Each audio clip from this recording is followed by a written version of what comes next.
Chers élèves, notre cours d'aujourd'hui est sous le titre Courrier électronique, dans le cadre de l'unité 5, la dernière unité au programme de la 3e année collégiale. Il s'agit de la messagerie électronique. Alors, on pose la première question. Qu'est-ce qu'un courrier électronique? Le courrier électronique, ou encore appelé courriel, email ou tout simplement mail, est un service de transmission de messages écrits et de documents envoyés électroniquement via le réseau Internet, dans la boîte aux lettres électronique d'un destinataire choisi par l'émetteur.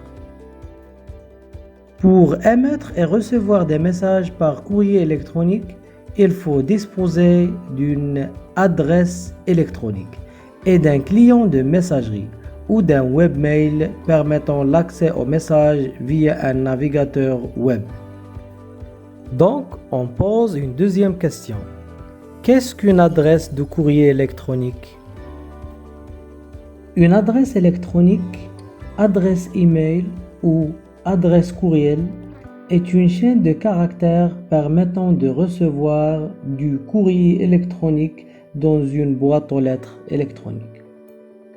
Une adresse email comprend les 3 éléments suivants dans cet ordre. La première partie, c'est la partie locale, identifiant généralement une personne par prénom, nom.prénom ou nom, ou un nom de service, exemple, info, surveillance, direction, etc. La deuxième partie, c'est le caractère séparateur arrobas, signifiant à ou chez en anglais. L'adresse du serveur est la troisième partie. Généralement, un nom de domaine identifiant l'entreprise hébergeant la boîte électronique. Exemple .ma, .com ou .org. La normalisation de la syntaxe liée à la messagerie exige de choisir votre adresse qui contient que les lettres de A à Z, les chiffres de 0 à 9, les tirets et les points entre les lettres mais sans finir par un point. Voilà quelques exemples d'adresses email non valides.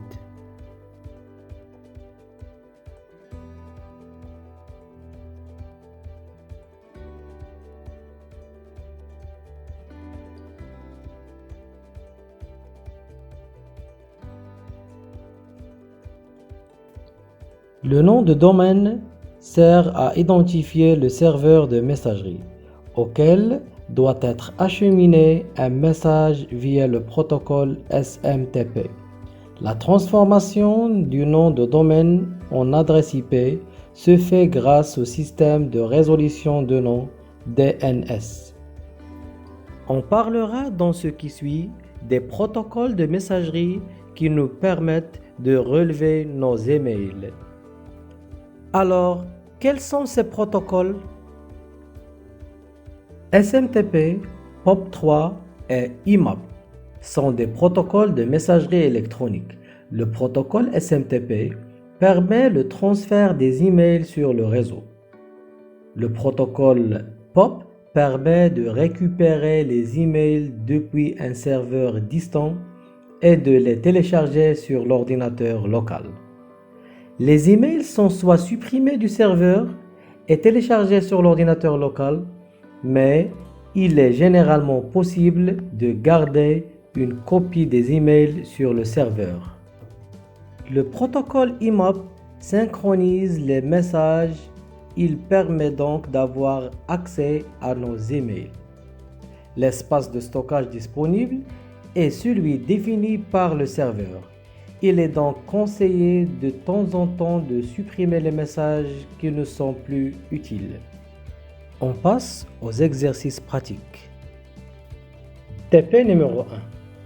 Ouvrez votre navigateur Internet. Saisissez l'adresse web suivante Ouvrez dans un nouvel onglet cette deuxième adresse web. Faites une petite comparaison entre les deux pages d'accueil. Quel est le service présenté par ces deux sites web? À votre avis, quelle est la première étape pour bénéficier de ce service? TP numéro 2. Sur votre smartphone ou tablette Android, ouvrez l'application Play Store. Lancez une recherche par le mot-clé Mailbox. Quel est le service présenté par les applications trouvées? Installez les deux applications Gmail et Microsoft Outlook. Faites une petite comparaison entre les deux applications. Qu'est-ce qu'il vous reste pour bénéficier des deux applications?